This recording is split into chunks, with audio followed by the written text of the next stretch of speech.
Hey guys, welcome to the second episode with Riccardo Leccese. He's a well-known rider. He's been racing since the old days. He's also been the producer and developer of the carbon bars. Also, he's been developing the Ozone Kites. He visits lots of competition, including Hydrofoil Pro Tour, Worlds, Europeans. So this podcast is going to be great. We have tech talk and just some stuff about the first event of the Hydrofoil Pro Tour, how the event went, the wind conditions and all the stuff. So it's gonna be fun. Tune in and hope you like it. Hey Ricky, good morning. How are you? Good morning, Dennis. I'm great. Okay. So let's have the question first. I know that you've been one of the pioneers and developers of the carbon bars. Mm-hmm. First time I tried it from you last year, I was amazed and I couldn't ride with a normal bar anymore. And we brought one here for the showcase. Can you just explain the thinking behind creating the carbon bars and why do you like to ride them? All right. First of all, hello everyone. I appreciate that Dennis comes up with the carbon topic to the foil or racing community. I think the custom bar was out with Adam Koch first, like back in the time. I think Adam was one of the pioneers of this kind of setup. And I guess none of us believe in that. It was kind of weird at that time with the pump kites. As I spend a lot, I mean, like everybody spends so much time in the water. I had this sensation of it was too heavy and I was losing the feeling. So my first step was like kind of modifying the stock bar. So I was just taking all the cosmetics out and my feedback was improving a lot. So I kind of know where to go with the kites. And that took me to whatever I saw in the past, like Adam's bar, but I never liked it. And I was not familiar with carbon pieces or, carbon manufacture. I was out of that, game. And whatever I saw, it was like too garage style, so I didn't like it. I like, if I have something, it has to look sexy. I have some, cycling background. So yeah, if you do something, it has to look sexy and nice. Okay. Yeah, I know the bars the quality is super high. And then you said cycling. I know that beside the kite surfing, you do lots of cycling. I saw you doing some competition in your country. What's all about?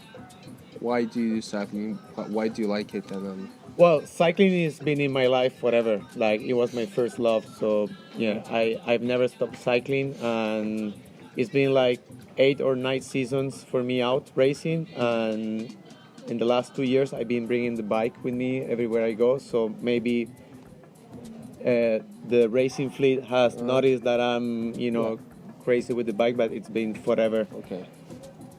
Nice. Good. I know that you live in San Andres and then you compete for Colombia, but you also have the Italian citizenship.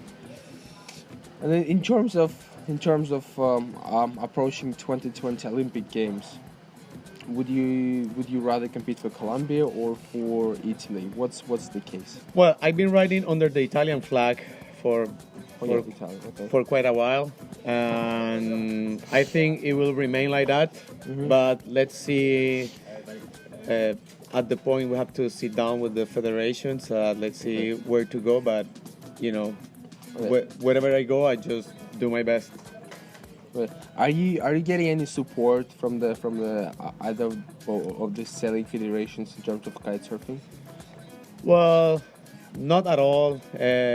I would say it's kind of a sleeping time for support for anyone. I don't know anyone getting support by the sailing federation. So I get my year insurance and my sailor ID covered, but that's all. But I hope it will grow as long as we approach to 2020. So I hope it change because more support would be better.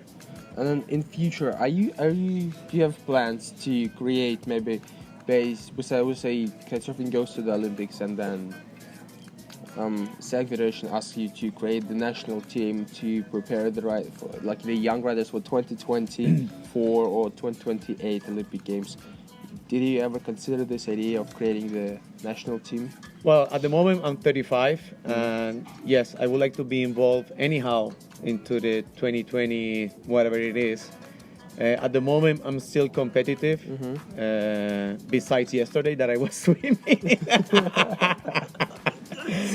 But yeah, normally I've been consistent through all my career, and I think I could be ready to race, but if my feelings is not to race, whatever reason it is, but I would like to race, but I don't want to leave the racing scenario without teaching or just giving all the knowledge I have covered. So at the end, after the racing, you're planning to pass the knowledge. I would like to experience. keep racing and going to the events to recollect info and just to give it to whoever needs it. I'm not jealous about that. I would appreciate to just let go whatever I know to anyone to make the sport and other riders fast. Fast is happiness, so I would like people to be happy. Amazing. And then I know that you're one of the designers and developers for the Ozone Kites. The Evo bars, all this equipment is really top notch, and it's developing huge. And with the Olympics, we're gonna have one design no matter what. And then what as a rider and developer, what are your thoughts on this one design concept? Well, at the moment, it's looking great for us because so far we pull out the R1B2, which still outperforming anything out there. And I believe IKEA froze the until 2020. So yeah, I think the way to go is our kite, and that's amazing.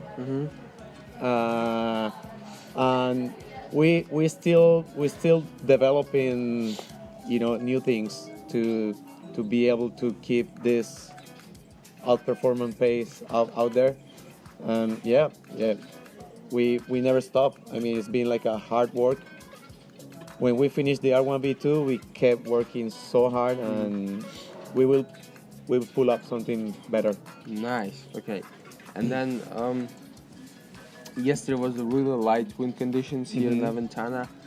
And then do you prefer like this light, or do you prefer strong with this like wind upcoming in the next couple of days? What's your favorite rhythm in the Dennis, this has been my nemesis now. Like back in the time, I used to love strong wind, but lately in the past years, I've been doing better with light wind. So I don't know what the heck. So my winter season, it's always on 11 meter, and I feel so strong. But before the race start, like it was like strong wind. I was lining up with people. I'm kind of suffering. So I don't know what to say. So let's see. I'm right in the middle. I prefer anything. Okay. So whatever it is, I gotta do it. You enjoy it. Yeah, I don't know where I'm standing right now. I just take it all. Okay. That's great. Do you wanna? We're doing this podcast, this video for the Russian guys, because I travel so much. And we want to bring the world-class community, the information closer to them. Do you have any tips, or would say for the young riders, they kite there, but they don't travel much to the competition? Okay. What would be your advice in terms of developing the speed, the tugs in the kitesurf? Should they try to find some money and go to the competition during the summer, during the holidays? Because many of them go to university and try to see other guys. So should they just stay at one place and train until they good and then only go to competition? I think the best is to have a consistency. So spend as many days as you can in the water. Not quantity, but quality. That's what I do.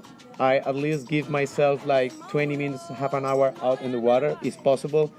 I'm lucky because I'm always in a windy place, whatever it is, but foil has a huge range. So I would think that anyone, whatever they are, they could put at least 20 minutes in the water every day. That will improve. No matter if you're not lining up with anyone, I think if you put time in the water, when you go to a competition, you will adapt faster to whatever the competition is going. So speed or angles or whatever it is. And that's what I did. In San Andres, at the beginning, I was by myself and I was going to the comps and I was doing so well. I didn't know why? Because I was not lining up with anyone, but I could adapt easier to what it was. So just put some time in the water. And if you can travel, you learn a lot. This kind of broadcast, it's healthy. People get a lot of info, but going to the comps and hanging out with the riders. And I would say that the kite foiling community is really open. So you will learn a lot and you will recollect whatever you need to improve. Tell me about the San Andres. I've heard lots of things about it. The great place, the wind every day, sunny, warm. Just tell us about the spot, your local place where you train. Yeah, I think San Andres is perfect time-wise. So when the winter starts in Europe, I go down around November, December. So the season is over, and the season is over in Europe.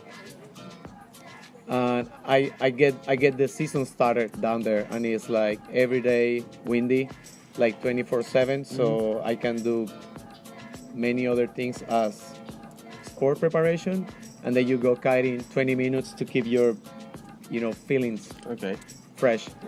And yeah, so it's perfect, and it finished around March, April, and then the season starts in Europe. So it's perfect timing to test, to get ready, and yeah, everybody's welcome to go down there and line up.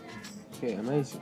Great. And then we ask riders, this is the first event of the Hydrofoil Pro Tour in Mexico. Quite unique spot. Tell us the best thing you like about La Ventana. La Ventana, it's a small town. That's great. It's all centered, so you don't need a car. Everything is walking distance, and so you sleep in front of the beach. You don't waste time and energy going anywhere. So that's perfect. And what's the worst thing about La Ventana that you would change 100%? I don't think there is anything I would change about this place. It's just perfect. Windy. You sleep in front of the kite spot, and food is great. And I think flights are right. And it's Mexico. Nice. Okay. Thank you very much for the interview. Yeah, no worries, Dennis. Thank you. And then, by the way, all the links for the Eva bars for his Instagram is gonna be down in the description. So just go and follow him. Hey, thanks about that. That's amazing. Yeah.